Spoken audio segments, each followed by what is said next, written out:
Buenos días, hermanos. Vamos a comenzar el servicio esta mañana. Bienvenidos a todos, a los que nos están visitando, los que se están conectando hasta ahorita, los que no han podido venir por X o Y razón. Bienvenidos a todos, nuestros hermanos en Bogotá. El servicio de esta mañana va a ser de la siguiente manera. Nuestro hermano Cristian nos va a traer los cantos. Nuestro hermano John desde Bogotá nos va a traer la primera lectura y la oración. Después nuestro hermano José nos va a dirigir en la cena del Señor y nuestro hermano Francisco desde Bogotá también nos va a dar la lección. Y después terminamos con unos cantos. Les pedimos que cuando oremos, la nietecita de la hermana Hannah, la acaban de hacer una operación bastante fuerte a una niña, a la nietecita de ella, para que oremos por ella, para que los resultados sean positivos y que todo haya salido bien con eso. Y también por todas las otras necesidades que conocemos, que hemos estado orando también, que tengamos a esos hermanos en oración. Así que, hermano Cristian. Buenos días, hermanos. Dios los bendiga a todos, desde donde sea que se encuentren, si están acá al frente mío o a mucha distancia por medio de la internet. Vamos a unidos orar y a alabar a nuestro Padre Celestial con alegría, independientemente de las cosas que estén pasando en el mundo. Dios tiene propósitos gigantes para nosotros, así que vamos a alabar a nuestro Padre Celestial. El primer canto que vamos a estar cantando se llama Estoy bien. Por esa misma razón, todavía estamos bien con nuestro Padre Celestial. Así que este canto empieza rápido y en el coro se pone un poco lento. Esa va a ser como la dinámica de este canto, pero va a ir así. Un momento, por favor. Cantemos. De paz inundada mi senda ya esté, cubra la mar de aflicción. Mi suerte cualquiera que sea, diré, estoy bien con mi Dios. Estoy bien con mi Dios. Estoy bien con mi Dios. Ya venga la prueba o me tiente Satán, no amengua mi fe ni mi amor, pues Cristo comprende mis luchas, mi afán, y su sangre obrará mi favor. Estoy bien con mi Dios. Estoy bien con mi Dios. Feliz yo me siento al saber que Jesús libró de yugo opresor, quitó mi pecado clavado en la cruz. Gloria demos al buen Salvador. Estoy bien con mi Dios. Estoy bien con mi Dios. Amén. Vamos a cantar el siguiente canto, como el siervo. Este es un canto que en diferentes iglesias tiene diferentes formas de cantar. Si pasa eso, pues vamos a tratar de cantarlos todos juntos.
Mi corazón te desea y anhela adorarte a ti, Señor. Fuerza y escudo eres para mí, mi espíritu se rinde a ti. Mi corazón te desea y anhela adorarte a ti, Señor.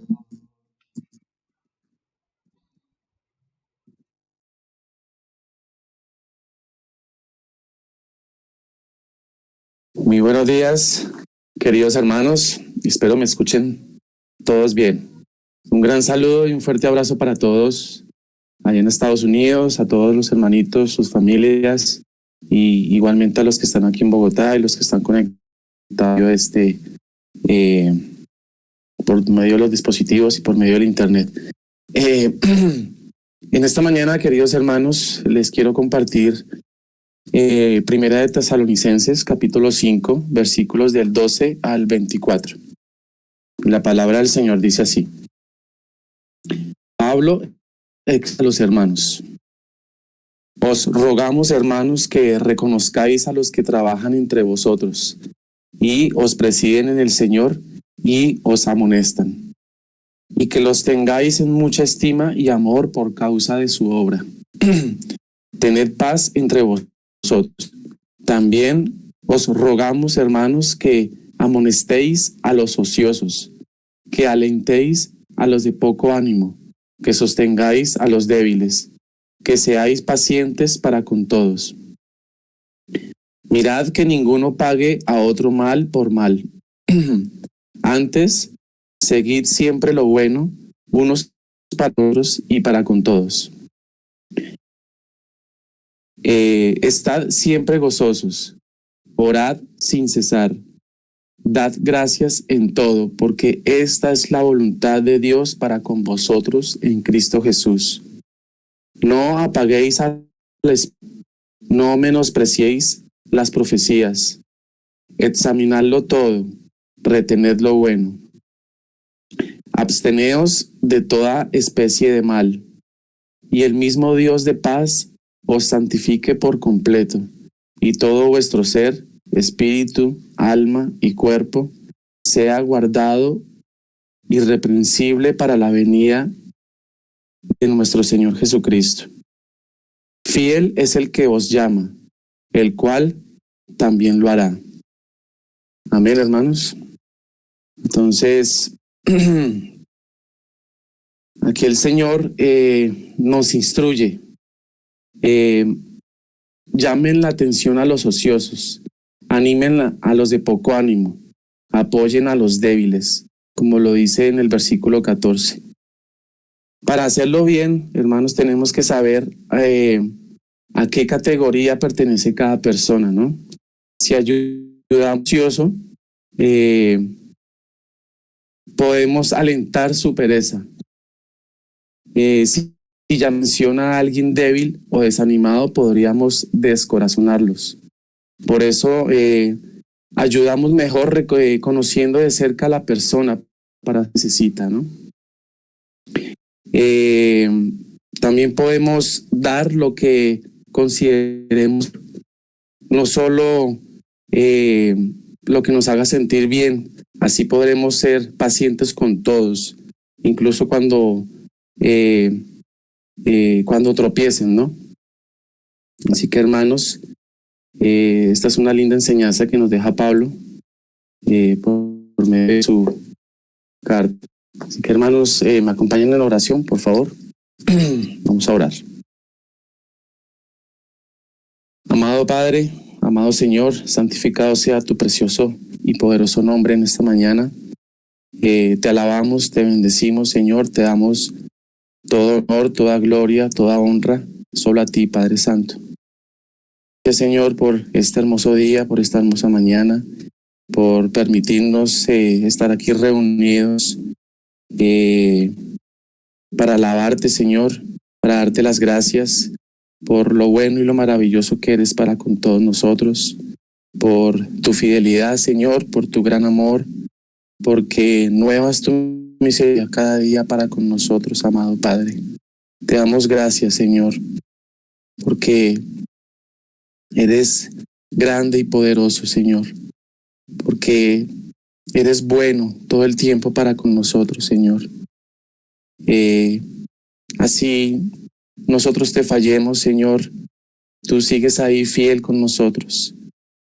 Perdónanos, Señor. Perdona nuestras iniquidades, nuestras faltas, nuestros errores, nuestros pecados, Señor. Te pedimos, Padre Santo, que nos llenes de tu gracia, Señor, en este día, que nos fortalezcas, que nos des ánimo, Señor.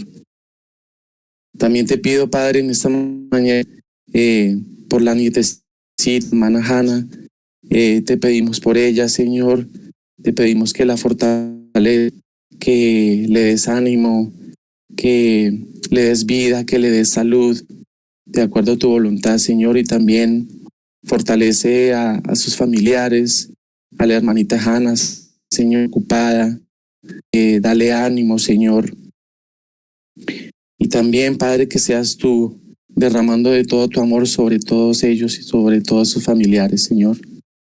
También te pedimos, Padre, en esta mañana por todos los enfermos a causa de este COVID, a causa de este virus, para que seas tú, Señor, fortaleciéndolos, ayudándolos y que también los ayudes, Señor, a salir victoriosos de este, Señor. Bendícenos, Padre, bendice a cada uno de nuestros hermanos, sus familiares, y bendice, Padre, este servicio, Señor. Que seas tú, Señor, el centro de esta reunión, Padre Santo. Te lo pedimos todo, Padre, en el precioso y poderoso nombre de tu Hijo Jesús. Y te damos muchas gracias, amado Padre. Amén. Dios los bendiga, hermanos.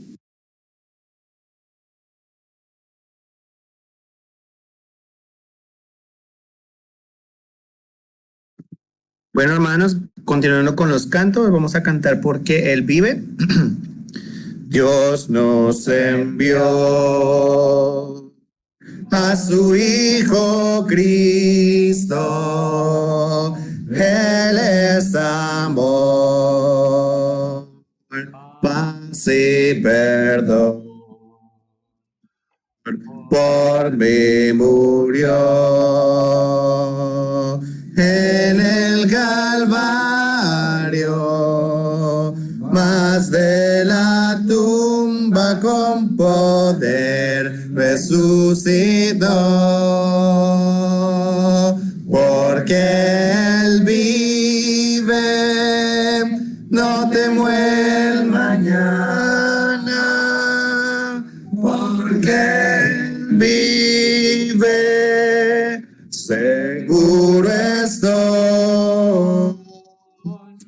porque yo sé que el futuro es suyo y que la vida vale porque Él vive hoy.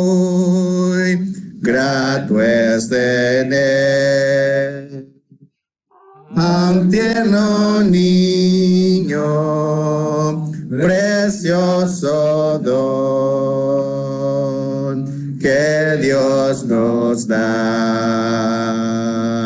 Cuánto mejor cuando Él recibe al Salvador y vida eterna gozará, porque Él vive, no temo el mañana, porque Él vive, seguro estoy, porque yo sé que el futuro es suyo y que la vida vale porque Él vive hoy. Se acabará mi vida un día, enfrentaré muerte y dolor,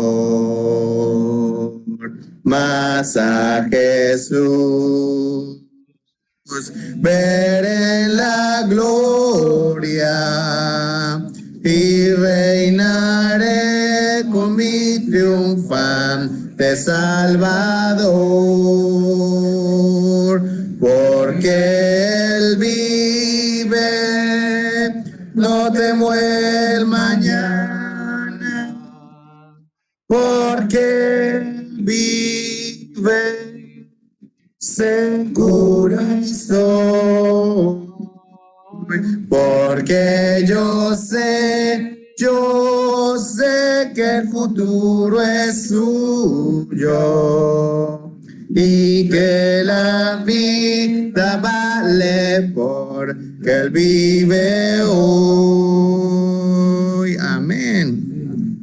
Bueno, es hermoso cantar para nuestro Padre Celestial. Y vamos a continuar con este que se llama Oh excelsa gracia del amor. Por fe en Jesús y el Salvador, se hace salvo el pecador, sin merecer tan rico don, recibe plena salvación. Oh excelsa gracia del amor, que Dios perdona al pecador, si presto está a confesar sus culpas y en Jesús confiar. No hay otro autor de salvación, pues Cristo obró la redención. La vida antigua ya pasó y todo nuevo se tornó. Aquí cual peregrino es, hogar con Dios tendrá después. Oh, es esa gracia del amor, que Dios perdona al pecador, si presto está a confesar sus culpas y en Jesús confiar. No hay otro autor de salvación, pues Cristo obró la redención. Aun cuando Él nada tenga aquí, su gran herencia tiene sí. Arriba en gloria con Jesús, quien le ha salvado. por su cruz. Pues esa gracia del amor que Dios perdona al pecador, si presto está a confesar sus culpas y en Jesús confiar. No hay otro autor de salvación, pues Cristo obró la redención. Amén, hermanos. A continuación, la cena del Señor. ¿Qué? ¿Está abierto? Sí. Bien, hermanos, buenos días a todos aquí y allá en Bogotá y los que nos estén escuchando online, en la internet. En estos momentos vamos a celebrar la mesa del Señor y pues cantando ese himno. Mi Dios, ¿cómo es? Él vive, ¿no? Él vive. ¿Por qué Él vive? Porque Él vive, ok. Casi todas las noches, bueno, no casi todas las noches, pero cada vez que me acuerdo yo me duermo con ese himno. Antes, hay una versión en YouTube que es bien hermosa, de un tal Ruiz, Ruiz, algo así. Pero es bien bonita esa canción. No digo que sea más bonita que la versión de Christian, pero es muy bonito ese himno, ¿verdad? Y ustedes saben que ese himno lo escribió una mujer hippie que vivía en el amor libre y se casó, llegó a casarse y cuando ella tuvo ese primer bebé, eso fue la que la hizo convertirse a Cristo. Por eso el himno dice, ¿cómo es que dice? No, pero cuando cuán grato es tener un bebé, ¿no? Así ella vio ese bebé y eso la hizo llorar, la hizo cambiar y ella se entregó a Jesucristo. Y después creo que tuvo un ministerio grande en el Señor. Pero eso es lo que estamos haciendo aquí, glorificando a nuestro Señor Jesucristo por lo que Él ha hecho por nosotros, por su muerte. Y en la mesa del Señor es lo que hacemos, recordar que Cristo murió por nosotros. Y esto es muy importante, podríamos decir, el corazón de nuestra adoración, reconocer lo que hizo nuestro Señor Jesucristo. Entonces, la carta de los Hebreos, que me ha impactado mucho, esta carta tiene muchas, o sea, esto sirve para muchas cosas, tiene muchos temas, y hay una parte aquí en el capítulo 9, versículos 11 hasta el 17, que voy a leer, que viene pues a enseñarnos y a aclararnos y pues edificarnos en cuanto a la muerte de nuestro Señor Jesucristo. Dice así: pero estando ya presente Cristo, sumo sacerdote de los bienes venideros, por el más amplio y más perfecto tabernáculo, no hecho de manos, es decir, no de esta creación, y no por sangre de machos cabríos ni de becerros, sino por su propia sangre, entró una vez para siempre en el lugar santísimo, habiendo obtenido eterna redención. Porque si la sangre de los toros y de los machos cabríos y las cenizas de la becerra, rociadas a los impuros, santifican para la purificación de la carne, cuanto más la sangre de Cristo, el cual mediante el Espíritu eterno se ofreció a sí mismo sin mancha a Dios, limpiará vuestras conciencias de obras muertas para que sirváis al Dios vivo. Por eso Cristo es mediador de un nuevo pacto, para que interviniendo para la remisión de los pecados cometidos bajo el primer pacto o antiguo pacto, los llamados reciban la promesa de la herencia eterna, pues donde hay testamento es necesario que conste la muerte del testador, porque el testamento con la muerte se confirma, pues no es válido entre tanto que el testador vive. Y me llama la atención y digo, wow, qué cosa más profunda es esto, ¿verdad? Porque el tema principal, bueno, hay como 10 temas principales en la carta a los Hebreos, pero una de las cosas que nos enseña y es el corazón de esta carta es explicar lo que la adoración bajo el Antiguo Testamento, lo que estaban haciendo los judíos y la adoración que está ahora. Es decir, por la muerte de Cristo todo cambió. O sea, todo pasó de la tierra al cielo. Es como ahora, ¿verdad? Ahora todo el mundo está trabajando desde su casa, ¿no? Y esto ha sido una revolución, ¿no? Porque hasta hace poco ni computadoras se conseguían, y las casas están comprando, pues, mejores casas, porque parece que esa va a ser, como quien dice, el destino de muchos trabajadores. Bueno, eso es lo que ha sucedido con el sacrificio de Cristo. Cristo se mudó al cielo, y la adoración se mudó al cielo, y nosotros nos mudamos al cielo, porque se repite aquí y en Efesios que nosotros estamos sentados en lugares celestiales. Que esto puede ser un lugar aquí, pero que estamos conectados con el cielo. No es una adoración de aquí, es una oración que se está llevando allá. Entonces, fíjese la importancia de esta lectura. Dice: cuánto más la sangre de Cristo, el cual mediante el Espíritu Eterno se ofreció a sí mismo sin mancha de Dios, limpiará vuestras conciencias de obras muertas para que sirváis al Dios vivo. O sea, aquella adoración era hermosísima. Yo digo que era hermosísima y complicadísima, ¿no? Pero decían que, por ejemplo, cuando se celebraban la fiesta en Jerusalén, había y hacían los sacrificios y había encendido de luz y todas esas cosas. Eso era una cosa preciosa, ¿verdad?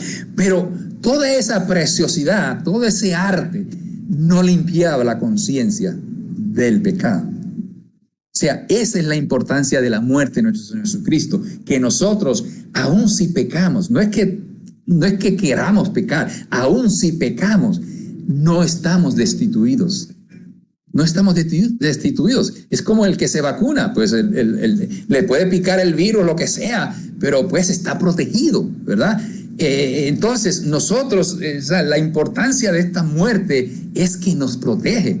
A no ser que nosotros nos rebelemos y digamos, bueno, ya Cristo no es mi Salvador, pues ahí es otra historia. Pero mientras nosotros estemos en Cristo, aún nuestros pecados son perdonados.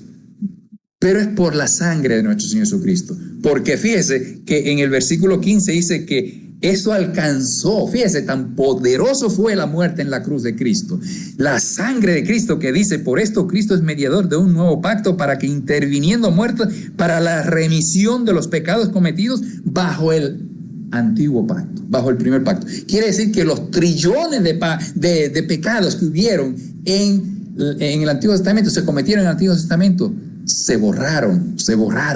Como cuando en una computadora hay un virus que borra, o cualquier cosa, ¿verdad?, que pueda afectar un virus, un folder, ¿verdad?, lo borra. Así sucedió con el sacrificio de Cristo, una vez que Cristo se ofreció. Y eso es lo que nosotros hacemos en este acto: recordar el impacto, la grandeza, ese beneficio tan grande de la muerte de nuestro Señor Jesucristo. Así que vamos a orar por el pan. Oremos. Bendito Padre Celestial, en estos momentos recordamos que Cristo murió por nosotros, que ese cuerpo fue a la cruz inocente, sin mancha, sin pecado que Él cometiera, pero llevó todos nuestros pecados. Gracias, Señor, y bendice este pan y que lo comamos recordando que Cristo murió por nosotros. Amén, amén.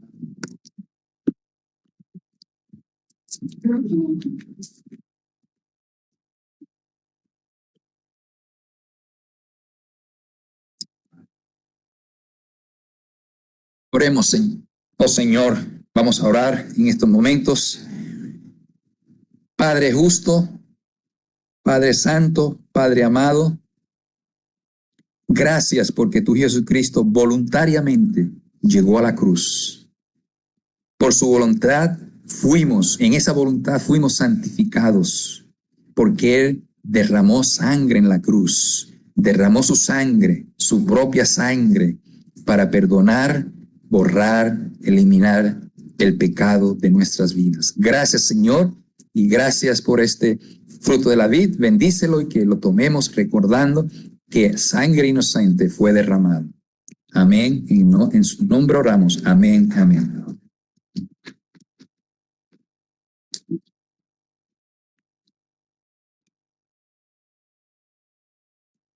Y dice la Escritura: así pues, todas las veces que comieres este pan y bebieras esta copa, la muerte del Señor anunciáis hasta que Él venga. Que Dios les bendiga.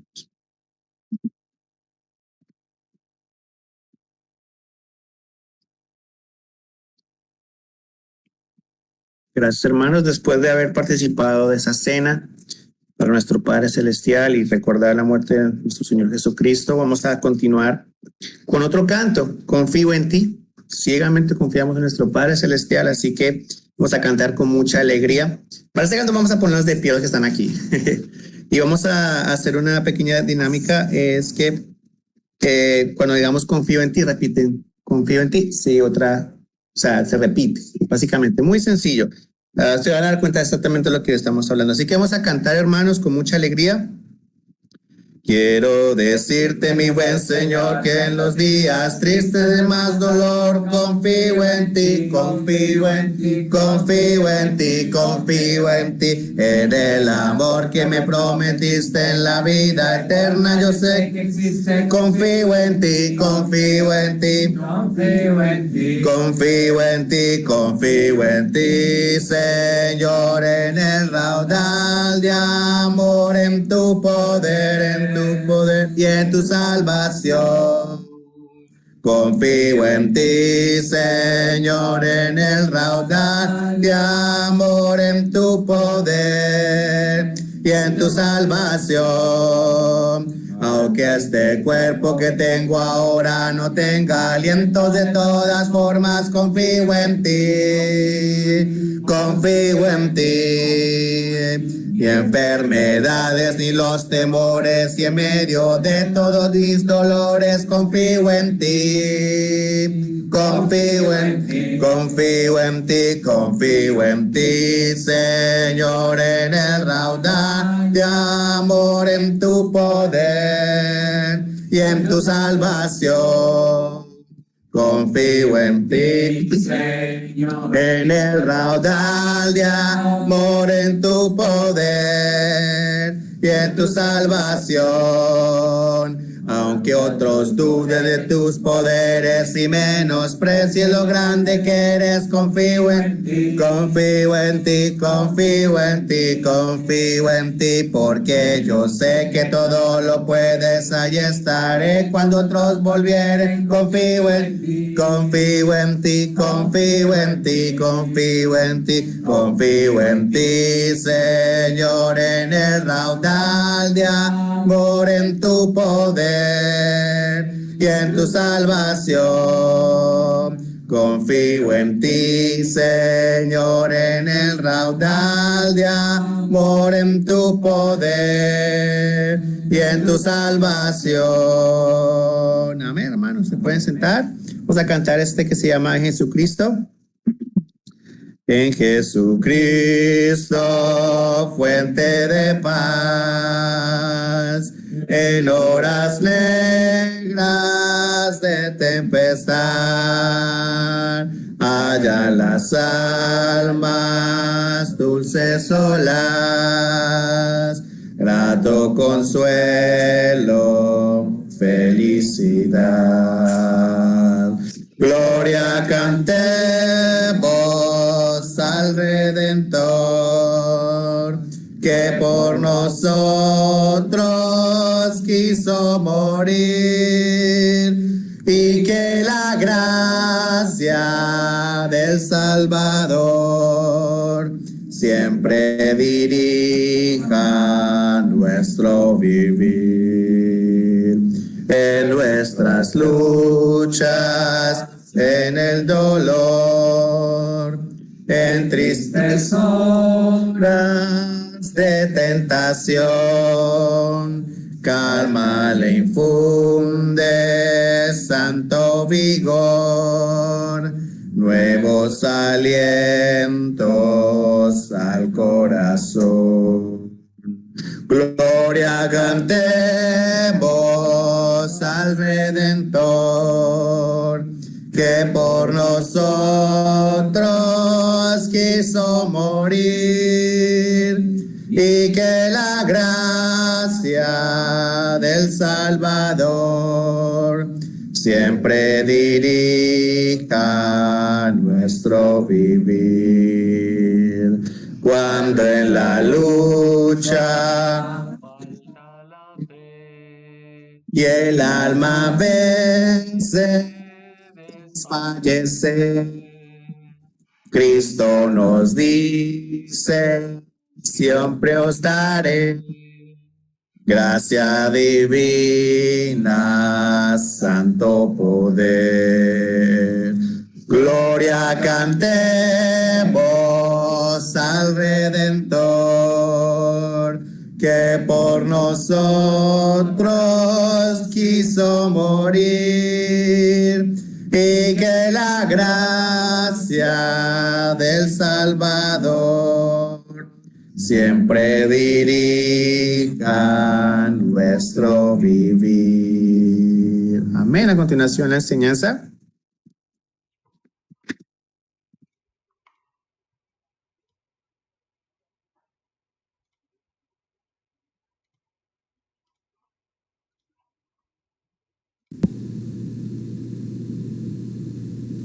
Mis hermanos queridos, buenos días. Hoy, primer día de la semana, por la misericordia de Dios, nuevamente estamos acá reunidos. Dios es grande y maravilloso al permitirnos tantas cosas hermosas. Bueno, mis hermanos, con la ayuda del Espíritu de Dios, quien siempre nos guía, que es el que nos enseña, Él es el que nos recuerda.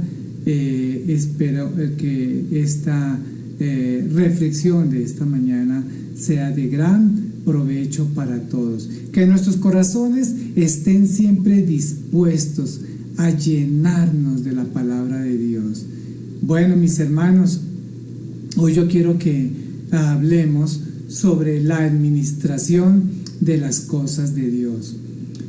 Mis hermanos, la vida que Dios nos ha permitido, ¿la hemos disfrutado? Es la pregunta con la que yo inicio y seguramente es con la que voy a terminar. Es la pregunta que a veces nosotros nos hacemos. Podemos hacer dos cosas con nuestra vida. O podemos desperdiciarla o aprovecharla. La Biblia nos enseña a vivir la vida para marcar una diferencia para toda la eternidad. Seremos responsables ante Dios por la manera en que vivamos. Y eso tiene su sustento en el hecho de que Dios nos ha permitido tantas cosas y nos ha bendecido con otras, que de todo daremos cuentas a Él. Por ello es que hoy quiero hablar del cuidado y la administración de las cosas que Dios nos ha dado o que nos ha permitido en la vida. Lo primero que tenemos nosotros que preguntarnos es ¿de quién son las cosas? Pues Génesis 1:1 dice que en el principio creó Dios los cielos y la tierra. Dios es el creador de todo y como creador solo Él tiene derecho sobre su creación. Por lo tanto, de Él son todas las cosas. Esto no lo podemos desconocer, solo para recordar que nada es nuestro, y así hay muchos pasajes que nos lo están diciendo y voy a permitir leer algunos de ellos. Primera de Crónicas, capítulo 29, versículo 14 dice así. El rey Ezequías estaba reflexionando y dice esto: pero ¿quién soy yo y quién es mi pueblo para que podamos darle estas ofrendas voluntarias? En verdad, tú eres el dueño de todo, y lo que te hemos dado, de ti lo hemos recibido. El rey Ezequiel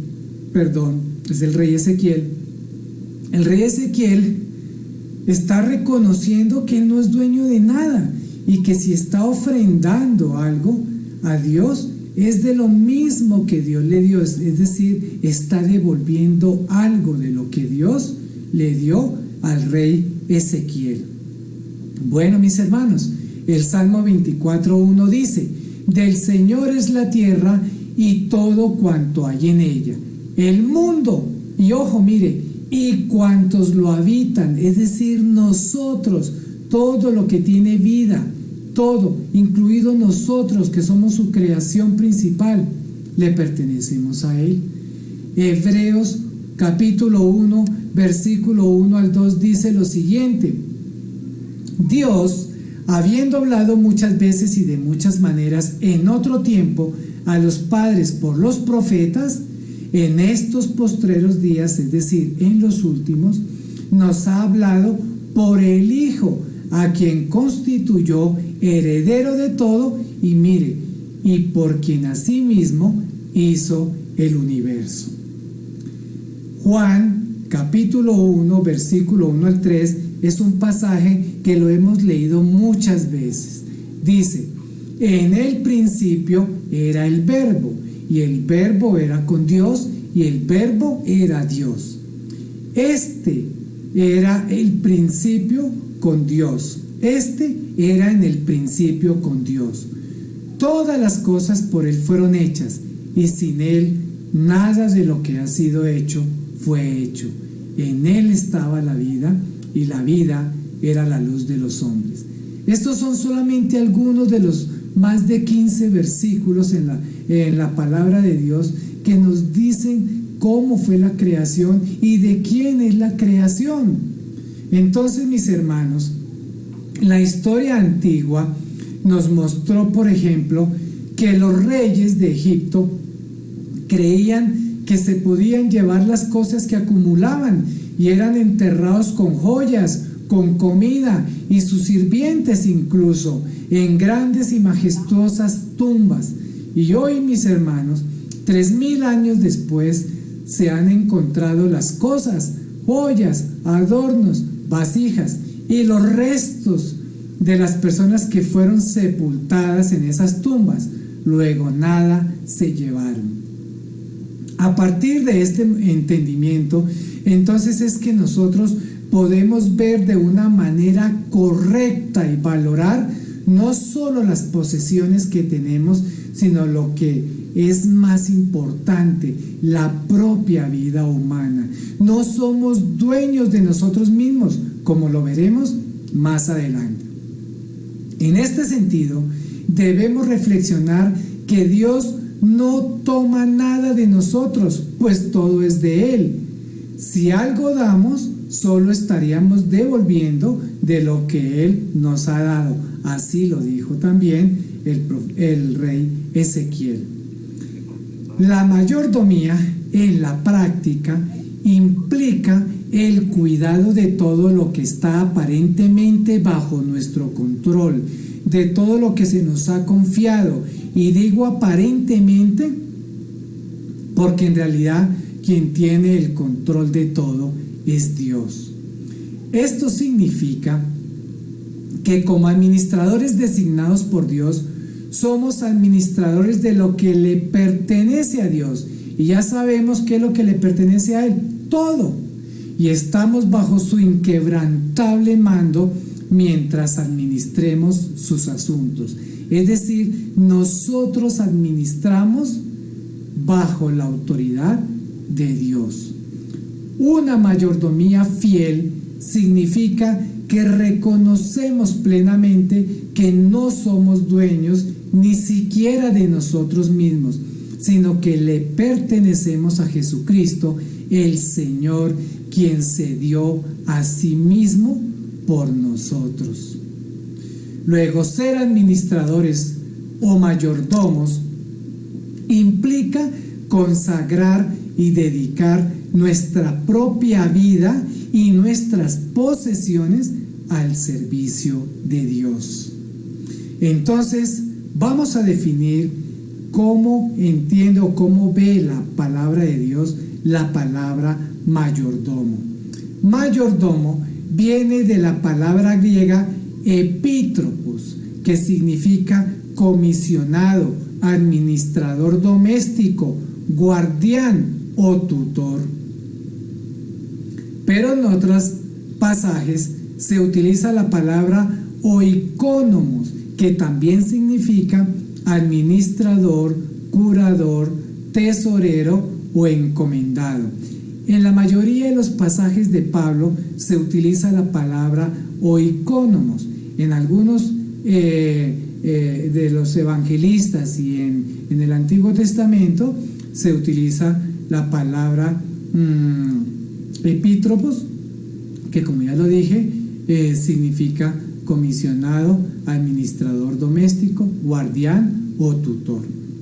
En palabras más sencillas, lo que está diciendo este significado es que mayordomo es alguien a cuyo cuidado se le encomendó algo. Y ese algo puede ser desde un bien, un terreno, la vida de alguien o incluso la palabra de Dios. Pues este es el sentido de la palabra mayordomo en la Biblia. Entonces concluyamos, se refiere a la persona que ha dado, a la que se le ha dado algo para que lo cuide y lo administre. Se trata de la persona a la que se le ha encomendado algo para que lo cumpla. Lo que se le encomienda al mayordomo no lo convierte en dueño. En otras palabras, lo que él administra no es de su propiedad. En ese sentido, al no ser el mayordomo dueño de nada, toda vez que todo le pertenece a Dios, se entiende que lo que tenemos que hacer es administrar, dado que somos mayordomos de lo que Dios nos ha permitido o de lo que nos ha dado como una bendición. Y de ello, de todo lo que hemos recibido de Dios, debemos dar cuenta. Eso lo dice la palabra del Señor. Vamos a leer en Lucas capítulo 16 del versículo 1 al 2. Dice la palabra del Señor así: decía también Jesucristo a los discípulos: había cierto hombre rico que tenía un mayordomo, y éste fue acusado ante él de derrochar sus bienes. Entonces lo llamó y le dijo: ¿qué es esto que oigo acerca de ti?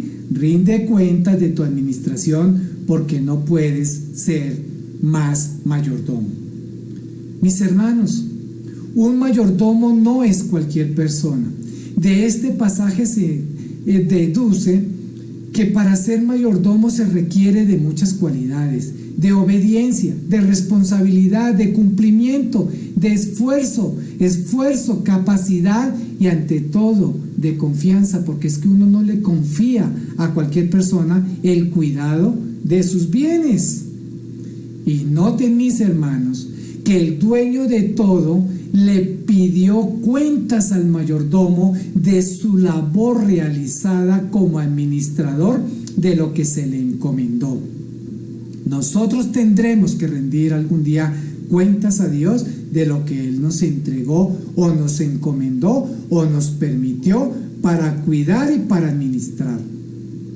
Y seguramente, como en esta parábola, muchas cosas que Dios nos confió las malgastamos, las dejamos deteriorar o no las administramos bien, como lo dice el pasaje que les he leído. Bíblicamente, el mayordomo es un siervo de Dios que goza de toda confianza ante su Señor. Nosotros somos mayordomos del Señor porque ya aprendimos que todo es de Dios. Todo lo que tenemos, todo lo que somos, mi propia vida es de Dios.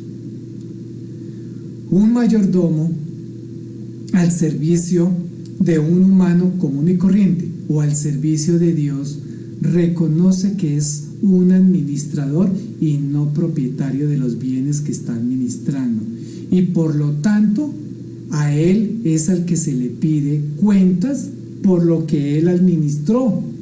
Por ejemplo, un gerente de una empresa, nosotros le decimos gerente, pero realmente es un mayordomo o un administrador ¿de qué? De unos recursos que son de una persona o de otras personas, o pensemos que sean de él mismo. Él está administrando también sus propios bienes, pero realmente El gerente es administrador de recursos de otras personas. Un padre de familia es un mayordomo de las cosas que existen en ese hogar, incluyendo los hijos, incluyendo la esposa. Una persona que está viva, que tenga o no tenga bienes, también es un mayordomo de la vida que Dios le está regalando. El primer mayordomo humano fue Adán, según Génesis capítulo 2 versículo 15. Génesis 2 versículo 15 dice: Dios el Señor tomó al hombre y lo puso en el jardín del Edén para que lo cultivara y lo cuidara. O sea, le encomendó que cultivara y cuidara el jardín del Edén. Noten que Dios no le regaló el jardín, no le dijo haga lo que quiera con él, solo le pidió que lo cultivara y que lo cuidara. De cómo miremos a Dios se determina la forma como nosotros vivimos el rol de mayordomo. Si yo tengo claro que todo es de Dios y que algún día daré cuentas de lo que Dios me dio y me encomendó, entonces me esforzaré para ser un buen administrador. Pero si yo me lleno de riqueza, tengo empresas o así sea una simple casa y no veo a Dios como propietario de eso, pues nunca voy a valorar lo que tengo, lo derrocho, lo malgasto o hago negocios ilícitos con todo eso. Pero también de eso, así Él no lo crea, tendrá que darle cuentas a Dios. Mis hermanos, la mayoría de las veces cuando nosotros pensamos en una buena mayordomía, lo hacemos es pensando, por ejemplo, en nuestras finanzas, en nuestra fidelidad en dar ofrenda, en ayudar incluso a otras personas. Pero en la medida que empezamos a ver con más cuidado las cosas de Dios, lo que Él nos ha encomendado, nos vamos a dar cuenta que ser mayordomo es mucho más que eso. De hecho, es algo más que simplemente la administración de nuestro tiempo o de nuestras posesiones, de nuestro ambiente o incluso hasta de nuestra propia salud.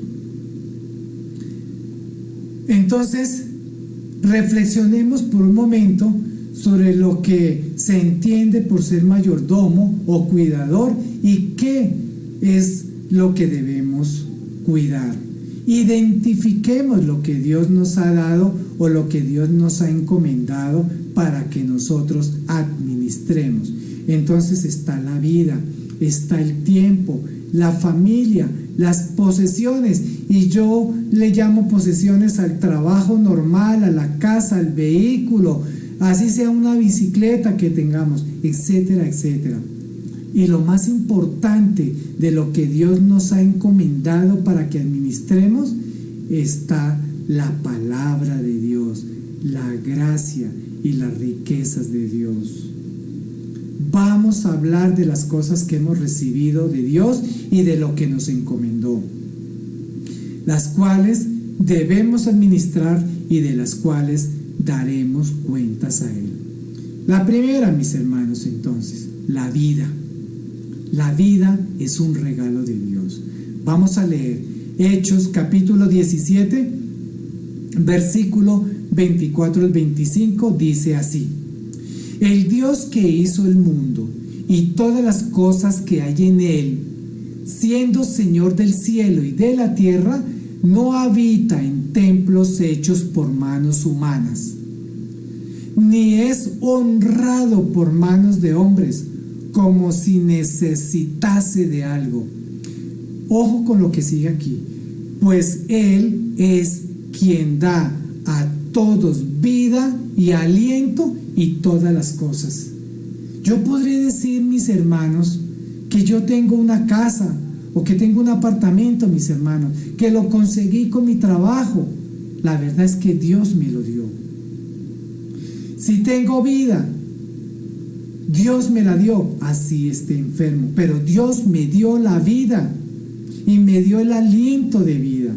¿Por qué? Porque como dice este pasaje, Él hizo el mundo y todas las cosas que hay en él. Y la palabra vida es una palabra muy grande que envuelve tanto la vida física como la vida espiritual en la tierra, y que esa vida se va a terminar algún día para darle continuidad a la vida eterna. Pues Dios nos ha dado a todos vida. El libro de Génesis también lo ilustra. En Génesis capítulo 1 habla de la creación. Dios nos ha dado todas las cosas que tenemos, pocas o muchas, pero Él las ha dado. Dios no necesita de lo que nosotros tenemos. En cambio, como mayordomos de la vida, debemos nosotros reconocer muchas cosas. Por ejemplo, que cada día que se vive, ya sea sanos o enfermos, pobres o ricos, felices o tristes, solos o acompañados, ese día que se vive es un regalo de Dios. Preguntémonos, ¿qué hemos hecho con esta vida? ¿Qué tanto la hemos apreciado? ¿Qué tanto la hemos malgastado? ¿Cuántos años hemos vivido? ¿Y qué fruto de ese tiempo, de esa vida? ¿Qué fruto hemos dado? Vida eterna se refiere a la vida perdurable en la presencia de Dios. Y nosotros como cristianos ya la tenemos. Juan les dice a los creyentes así, Primera de Juan, capítulo 5, versículo 13. Miren mis hermanos, ojo de este pasaje. Dice así, Juan, inspirado por Dios a través de su Espíritu Santo, escribió esto. Les escribo esto a ustedes que creen en el Hijo de Dios. ¿A quién le está escribiendo? A los creyentes. ¿A quiénes? A los que creen en el Hijo de Dios. Dice así, les escribo esto a ustedes que creen en el Hijo de Dios, para que sepan que tienen vida eterna. Mis hermanos, la vida eterna no es un pago por haber hecho cosas buenas. No nos engañemos. Mis hermanos, la vida eterna es un regalo de Dios por creer en su Hijo, en Jesucristo. Romanos 6, versículo 23 dice así, el pecado da como pago la muerte, pero Dios da como regalo la vida eterna en unión con nuestro Señor Jesucristo. Y parafraseando Juan capítulo 3 versículo 16, recordemos que la palabra del Señor dice, porque de tal manera amó Dios al mundo, que ha dado a su Hijo unigénito, para que todo aquel que en Él cree no se pierda, mas tenga vida eterna. Quise parafrasear ese pasaje porque es que ese pasaje confirma lo que dice Romanos 6:23, confirma lo que dice Romanos 4:5, que la vida es un regalo de Dios. La vida eterna alcanzará su estado en la resurrección de los creyentes. Así lo dice la palabra de Dios, que se va a dar cuando nuestro Señor Jesucristo retorne a la tierra a buscar a su iglesia. ¿Qué estamos entonces, mis hermanos, haciendo con la vida física y con la vida espiritual que Dios nos regala cada día? ¿Qué sentido tiene para nosotros la vida? ¿Hacia dónde estoy dirigiendo mi vida? A veces las personas por muletilla o por lo que sea hacen estas preguntas. ¿Qué esperamos nosotros de la vida? Y hacernos esa pregunta es un error. Esta pregunta no tiene sentido, porque parece como si la vida tuviera que hacer algo por mí. ¿No será más bien lo contrario? Es la vida la que espera de nosotros. Nosotros somos los que escogemos la vida que queremos llevar. Nosotros somos los que hacemos la vida. Dios nos la regaló, pero nosotros decidimos qué hacer con ella.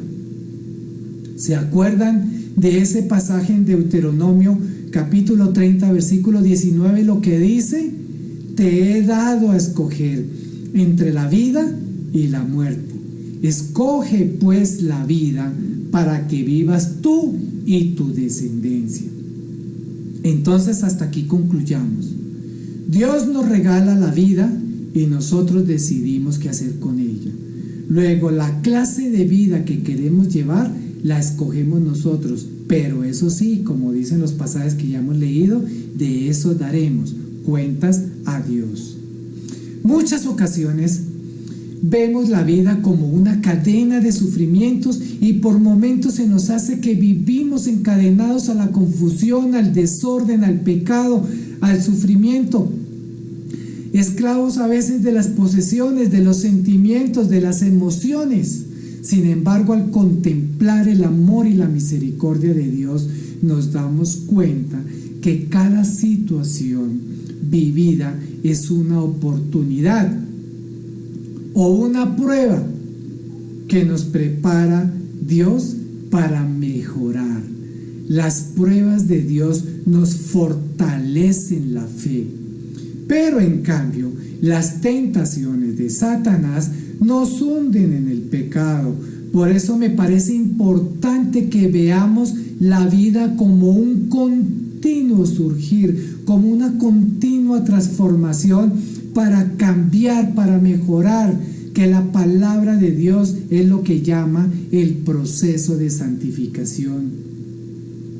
Podemos hacer dos cosas entonces, mis hermanos, con nuestra vida, como lo dije al comienzo: o desperdiciarla o invertirla en las cosas de Dios. Seremos responsables ante Dios por la manera en que vivamos. Jesús espera que demos fruto, mucho fruto. ¿Saben qué pedía Pablo? ¿Qué le pedía Pablo a Dios en oración por los creyentes de Colosas? Leamos en Colosenses capítulo 1 del versículo 9 al 10, dice esto: por lo cual también nosotros, desde el día en que lo oímos, no cesamos de orar por vosotros y de pedir que seáis llenos del conocimiento de su voluntad en toda sabiduría e inteligencia espiritual. Versículo 10 dice: para que andéis. Y resalté esa palabra, para que andéis, porque sobre esa palabra de andar el camino ya hicimos en meses anteriores una reflexión. Siempre que diga para que andéis significa para que vivas. Aquí dice para que andéis como es digno del Señor, agradándole en todo, llevando fruto en toda buena obra y creciendo en el conocimiento de Dios.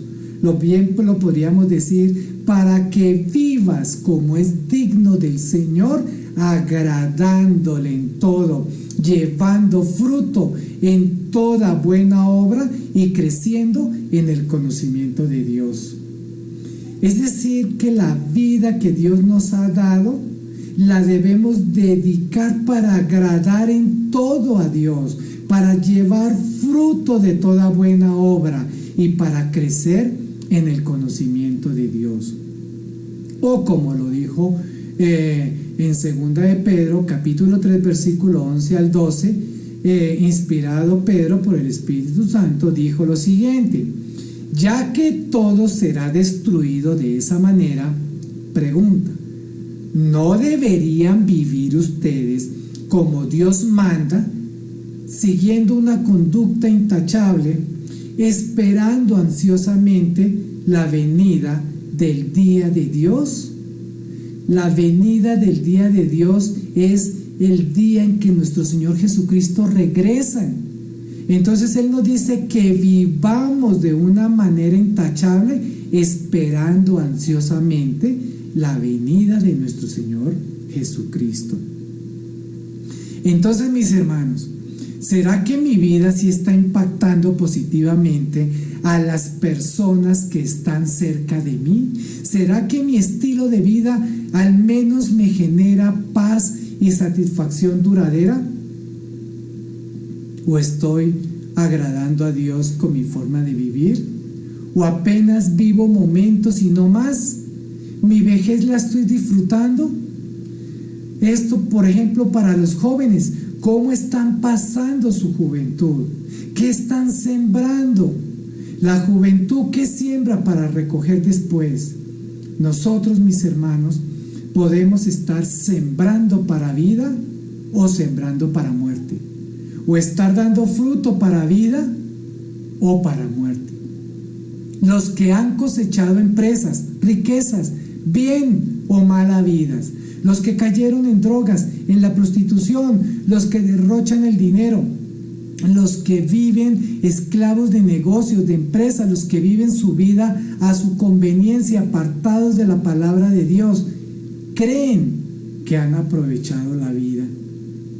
Pero eso en nada agrada a Dios. Hay personas que dicen que han sido exitosos en los negocios, han triunfado en sus carreras, se han casado y tienen familias buenas.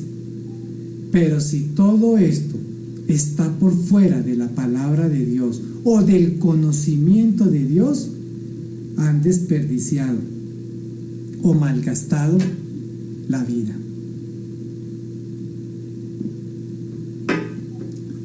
El segundo regalo, mis hermanos, que quiero tratar hoy es el tiempo. La palabra tiempo viene del griego cronos, que denota un lapso, una medida de duración en transcurrir un fenómeno o en hacer algo. Y ese lapso puede ser largo o corto, a la verdad no importa.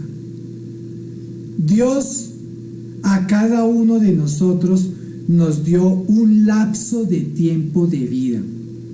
Para unos pudo haber sido un año, niños que se murieron recién nacidos, para otros 20 años, para otros 30 años, para otros 90 años. Ese es un periodo de tiempo para vivir físicamente y espiritualmente en la tierra. Como lo dije, para unos puede ser 20 años, para otros 90 años. El tiempo como medida ya no existe en la vida eterna. El tiempo de Dios, por ejemplo, es eterno.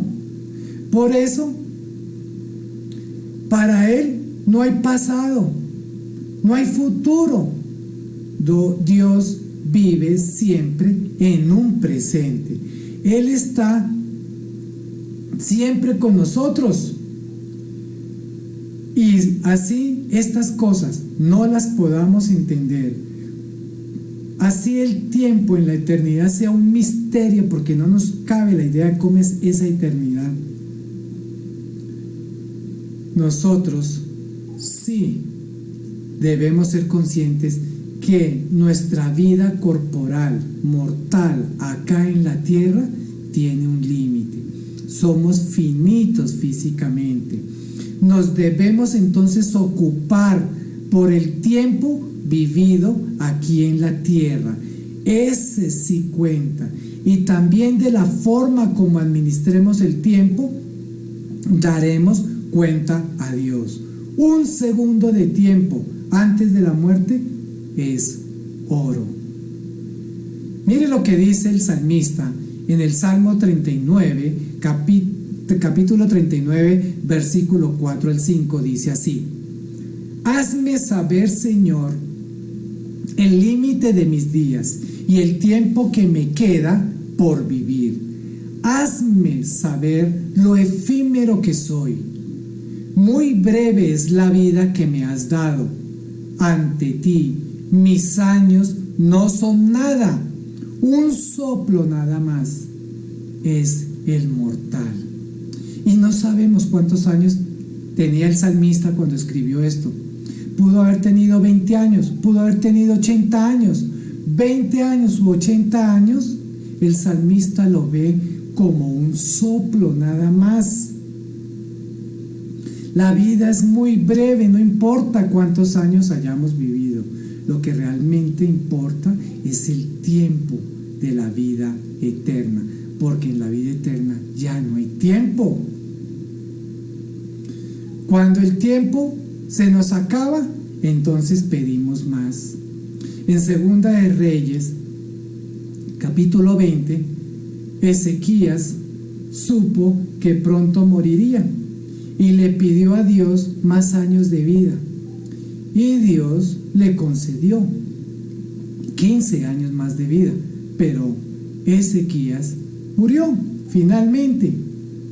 El tiempo resulta diferente para cada uno, dependiendo de lo que en esos lapsos o periodos se haga. Para el que no hace nada, el día es interminable, se torna incluso hasta aburrido. Para el que está sufriendo una enfermedad dolorosa o sufre de una angustia, el tiempo es lento. La gente dice: uy, viví una eternidad con ese dolor. Aquí el tiempo ya no es algo aburrido, sino más bien como una tortura para esa persona. Esa persona estaría deseando que pasara el tiempo rápido. Pero en cambio, para el que vive muy ocupado, el tiempo es poco. Desearía que el día fuera más largo, o que el tiempo transcurriera de manera más lenta. Y para todos, un día es el mismo tiempo. Un día es de 24 horas. Para el que está enfermo, para el que es perezoso o para el que trabaja mucho, el día sigue siendo las mismas 24 horas. El año sigue siendo de 365 días.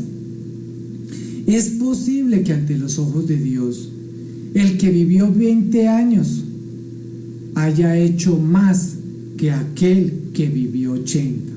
No importa la cantidad de días o años vividos, lo que interesa es la calidad con que los vivimos, agradando siempre a Dios. Entonces, dependiendo de cómo administremos el tiempo y de lo que hagamos en ese tiempo, daremos cuentas a Dios.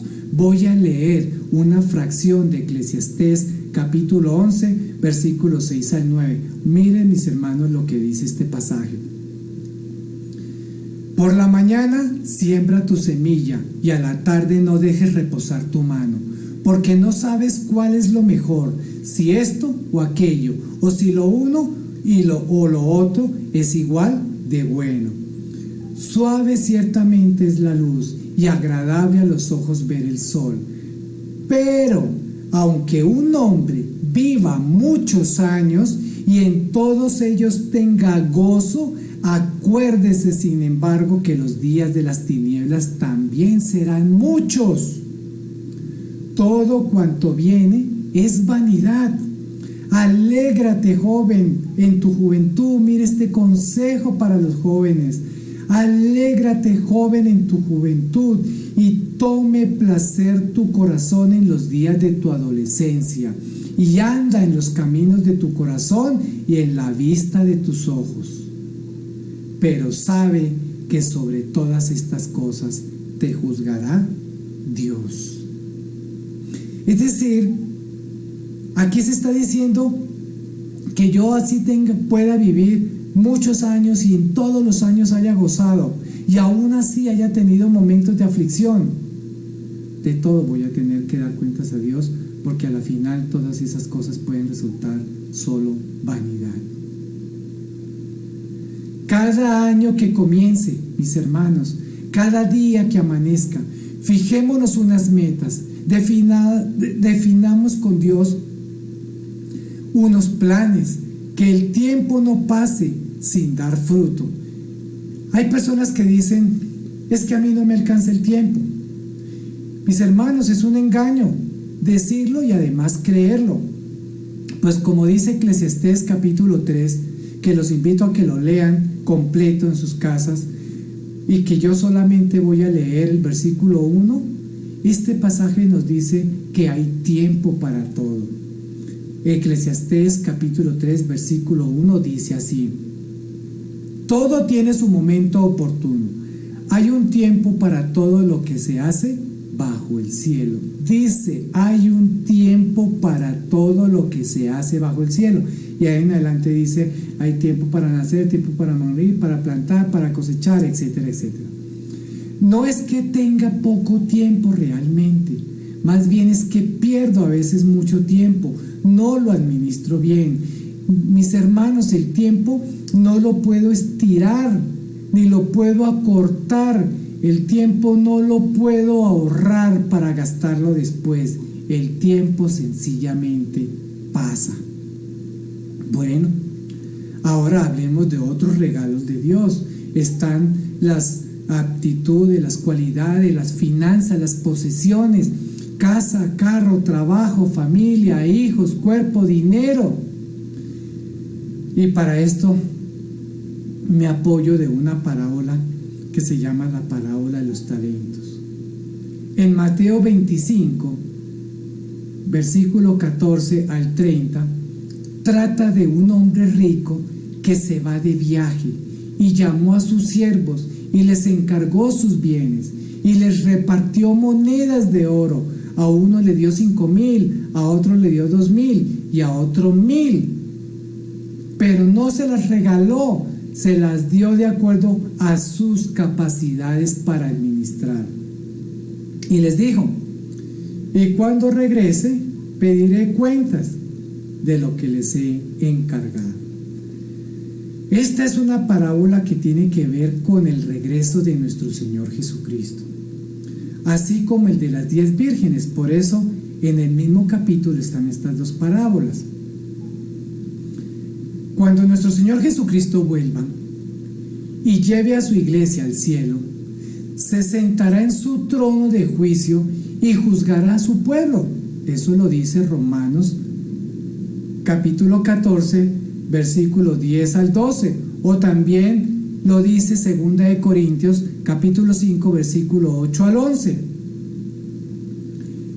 Pero Él no va a juzgar nuestros pecados, porque estos ya fueron juzgados en la cruz. Así lo dice Romanos capítulo 8, versículo 1 al 4. Entonces, ¿qué es lo que Él va a juzgar? Nuestras obras, y dará recompensa a los que se la han ganado.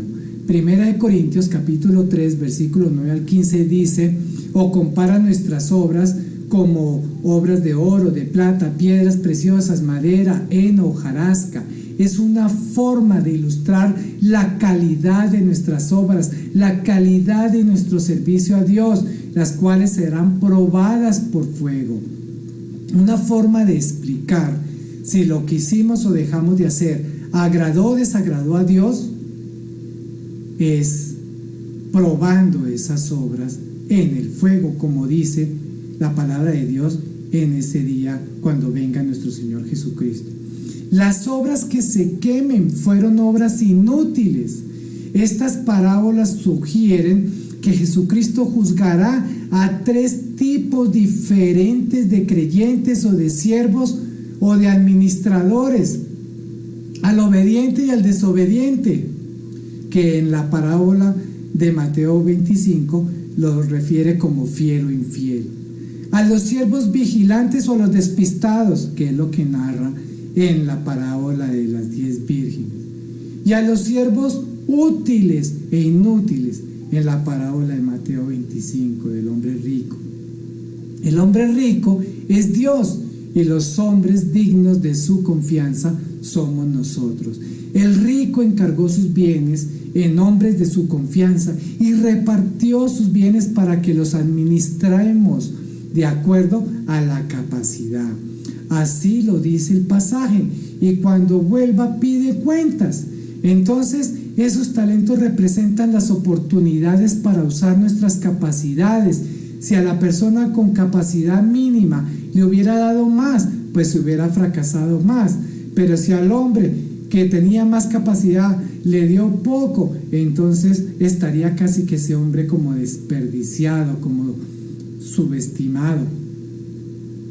A nosotros se nos ha asignado ministerios conforme a las capacidades y dones que Dios nos ha dado. Es nuestro privilegio con ello, mis hermanos, servirle a Dios y multiplicar sus bienes. Dios espera que lo que tenemos lo usemos para Él.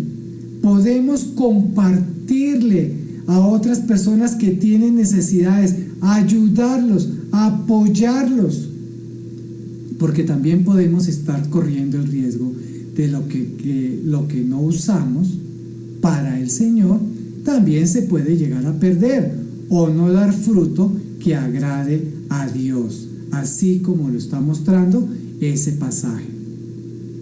Las habilidades también son capacidades para dar fruto o para malgastar las cosas de Dios. Si Dios me permitió ser un buen deportista, por ejemplo, lo estoy honrando y glorificando con ello. Hay personas que dicen, yo no sé si he sido útil o inútil, fiel o infiel a Dios. Podemos entonces pedirle a Dios que nos ayude a aclararlo. Un don sin descubrir de nada sirve. Y si lo descubre y no lo utiliza para agradar a Dios, de nada sirve también. El artista, el poeta, el alfarero, el albañil, el lustrabotas, cada uno puede hacer de su oficio un arte y un servicio para Dios. Todo lo que haga, dice la palabra, háganlo como si fuera para Dios.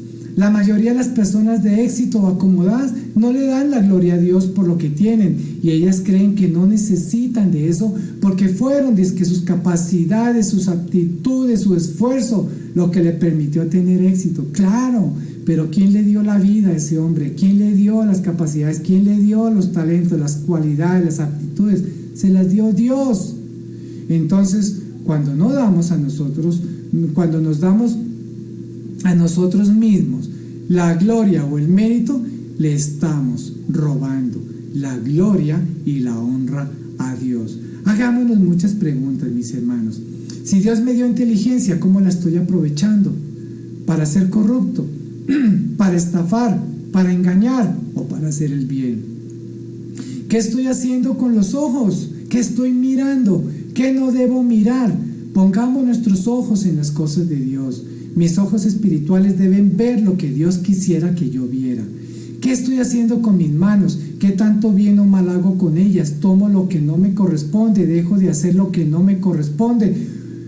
¿O hago lo que corresponde? ¿Maltrato físicamente a alguien? Si Dios me permitió tener talento de la pintura, aprovecho mis manos para honrar a Dios con ello.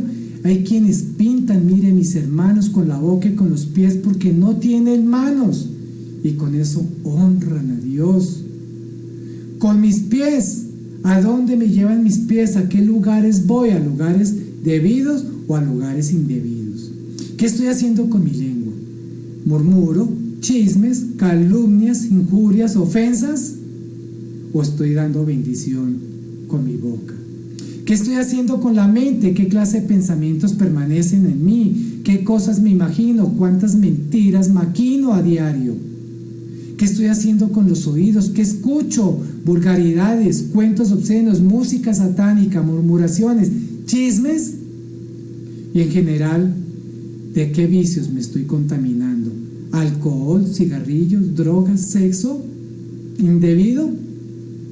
Primera de Corintios capítulo 6 versículo 19 dice: ¿O ignoráis que vuestro cuerpo es templo del Espíritu Santo, el cual está en vosotros, el cual tenéis de Dios y que no sois de vosotros? Es decir, todo es de Dios, hasta mi cuerpo físico. Y de lo que yo haga con este cuerpo también voy a dar cuentas a Dios. Bueno, mis hermanos, entonces también está el dinero y el trabajo. Tener bienes y dinero no es pecado, no es malo. Tener dinero no es de Satanás. Lo malo es lo que hacemos con esto. ¿A quién le sirvo con las riquezas o con los bienes? No olvidemos que cuanto más recibamos de Dios, más responsable debo ser. Gano lo suficiente, pero no me alcanza la plata. Tuve casa o casas, negocios, y hoy ya no tengo nada. ¿Doy lo necesario en la casa? ¿Doy ofrenda en la iglesia? Cuando hago un negocio, ¿qué tan honesto estoy siendo? ¿Cuánto de lo que tengo lo comparto? ¿A quién más le ayudo? Mis hermanos, no olvidemos este pasaje. Primera de Timoteo capítulo 6 versículos 17 al 19 dice: A los ricos de este mundo, mándales que no sean arrogantes, ni pongan su esperanza en las riquezas que son tan inseguras, sino pongan la esperanza en Dios, dice, sino en Dios, que nos provee de todo en abundancia para que lo disfrutemos. Mándales que hagan el bien, que sean ricos en buenas obras y generosos, dispuestos a compartir lo que tienen. De este modo atesorarán para sí un seguro caudal para el futuro y obtendrán la vida verdadera.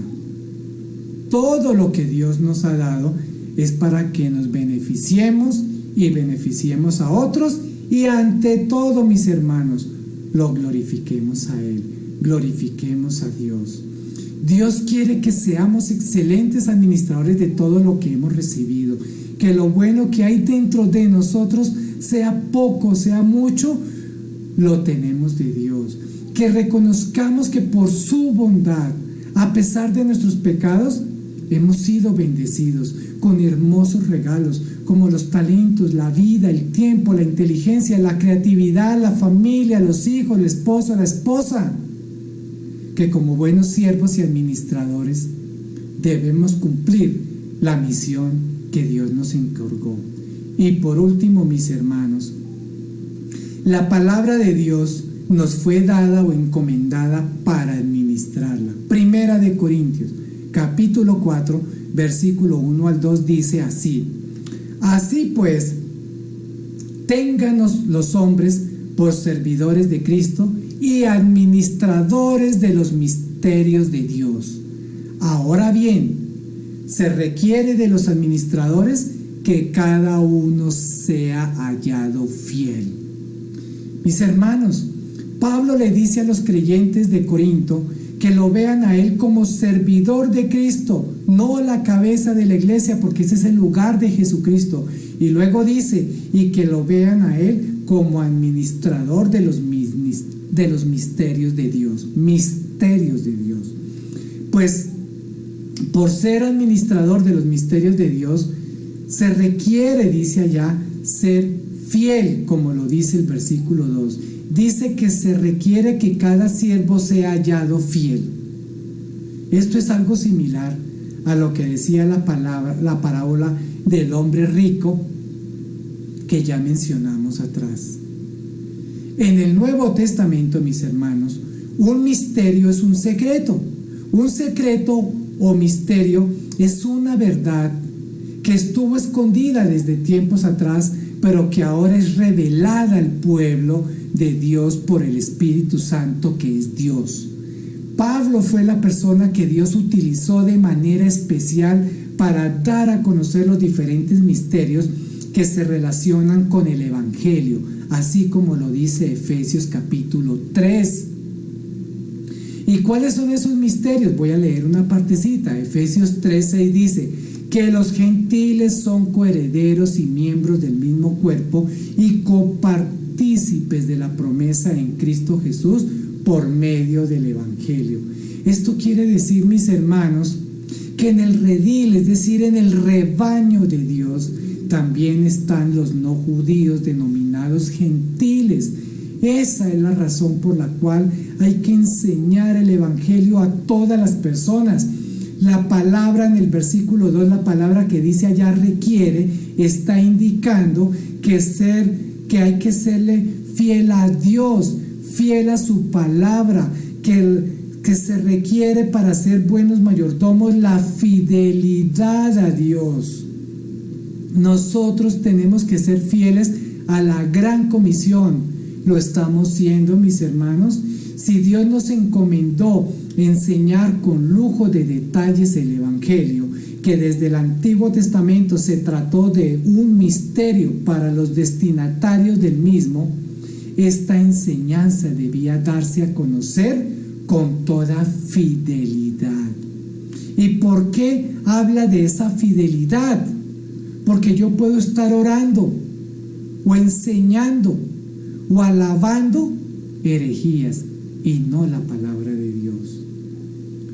En los escritos de Pablo La palabra oikonomos, que significa mayordomo o personas que reciben un encargo, recibe su pleno significado, puesto que Pablo ve su responsabilidad de predicar el Evangelio como una comisión o encargo dado por Dios. La mayordomía, de Pablo consistía en proclamar lo que le fue encomendado, lo que le fue dado, es decir, la verdad del Evangelio. Y la mayoría de los pastores de muchas iglesias, esto es lo que no enseñan. Esto es justamente lo que no están enseñando. Distraen a la feligresía con otros temas, no con el Evangelio de Dios. Pablo reconoce que como siervo y administrador de los misterios de Dios tiene una gran responsabilidad de cumplir la palabra de Dios que se le confió, en especial la de ser misionero de los gentiles. Pablo fue llamado a enseñar el Evangelio de la gracia, misión que cada uno de nosotros tenemos, porque también cada uno de nosotros recibió ese encargo. Mis hermanos, es mucho lo que hay que decir sobre la administración de las cosas de Dios. Solo quiero cerrar por hoy este tema con dos pasajes, uno de Eclesiastés y el otro de Romanos. Eclesiastés capítulo 12, versículo 13 al 14 dice así: el fin de este asunto es que ya se ha escuchado todo.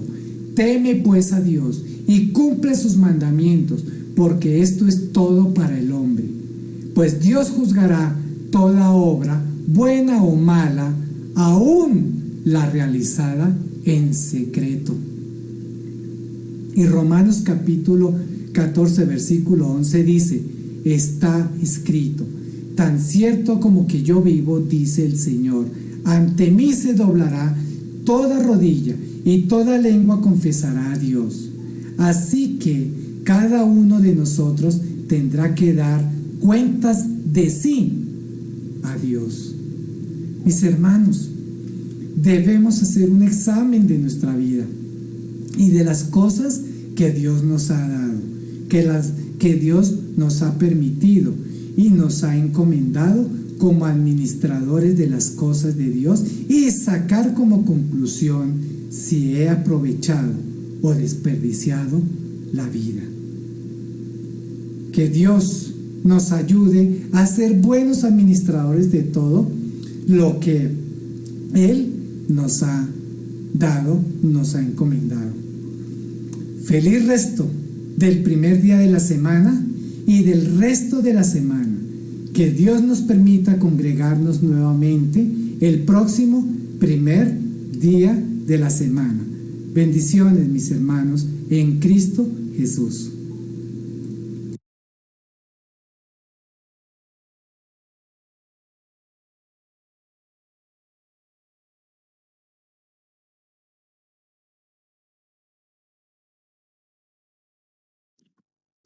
Bueno, hermanos, continuando con nuestro sermón, con el culto y el sermón que el hermano dio tan impresionantemente, la verdad, son muchas cosas, pero nos hace meditar mucho sobre nuestras vidas en general, ¿no? Ponerla como ahí, como que tantas cosas que uno tiene que igual arreglar, pero vamos a seguir cantando para alabar a nuestro Padre. Vamos a cantar este canto y después vamos a tener la despedida. Oh, tan infinita hacia el mundo pecador, Dios en Cristo revelando su eterna risa, tu amor es Jesús para mí, la esperanza de salud, solo en Él hallaré la divina plenitud, como el vasto firmamento, como el insondable mar. Es la gracia salvadora que Jesús al alma da. Es Jesús para mí la esperanza de salud. Solo en Él hallaré la divina plenitud. Aunque fueren tus pecados rojos como el carmesí, en el río del Calvario hay limpieza para ti. Es Jesús para mí la esperanza de salud. Solo en Él hallaré la divina plenitud.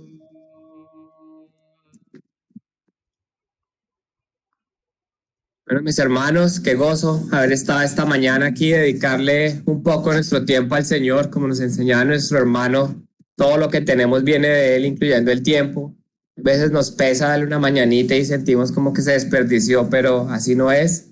Al contrario, fue de mucho ánimo y nos ayuda a darnos cuenta que todo lo que somos y todo lo que tenemos le pertenece a Él, ¿no? Y a veces uno desperdicia la vida, ya sea en rabietas o en peleas o en puro gozo egoísta, sin darnos cuenta que la vida es mucho más que eso y es traerle gloria a Él. Que Dios nos ayude para que en esta semana seamos fuente de bendiciones para otros, buenos administradores. Les recuerdo, hermanos, el miércoles el estudio que tenemos en línea para que nos reunamos está súper bueno. No lo desperdicien, utilicemos nuestro tiempo sabiamente y también mantengámonos pendientes de los hermanos que no están viniendo, que están fríos, que están débiles, de llamarles, animarles, los que están enfermos, de darles consuelo y al que necesita que le podamos ayudar en algo, pues que así sea. Bendiciones a todos, hermanos. Un abrazo virtual y físico ahorita a los que están aquí. Los queremos mucho. Nos vemos el otro primer día de la semana.